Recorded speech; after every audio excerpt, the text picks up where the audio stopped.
বন্ধুরা আজকে নিয়ে আসলাম মেটো চচ্চড়ি। তো ফার্স্টে আমরা টমেটো, পেঁয়াজ, মরিচ এগুলোকে ভেজে নিয়েছি কড়াইতে। কেটে কেটে ভেজে নিয়েছি। তো মিক্সচারে কাঁচামরিচ, জিরে, পেঁয়াজ, রসুন সব পেস্ট করে নিয়েছিলাম। ওইটা আমরা এখন এখানে দিয়ে দিলাম কড়াইতে। তো এই সবগুলো কড়াইতে দিয়ে ভেজে ভেজে নেবো আমরা এখানে। এখন এটা মশলা দিয়ে দিলাম কিছু, হলুদের গুঁড়ো, মরিচের গুঁড়ো, স্বাদ মতো লবণ, জিরের গুঁড়ো, এসব দিয়ে আমরা মশলাটাকে পুরো ভেজে নেব। তো যে পর্যন্ত তেল না ছাড়বে সেই পর্যন্ত আমরা ভেজে নেব। তো এসব করার পর আমরা মেটোগুলো গ্রেভি, হলুদ লবণ দিয়ে তেল দিয়ে করে রেখেছিলাম 1 ঘন্টামান। তো মেটোগুলো এখন এটাতে মশলার মধ্যে দিয়ে দেবো।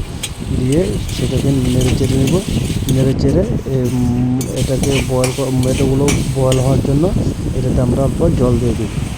তো জল দিয়ে মেটোগুলোকে পুরো বয়েল করব। দেখতে পারবে মেটোগুলো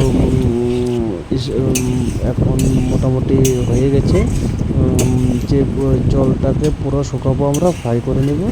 আমাদের মেটো রেসিপি খুবই খুবই টেস্টি।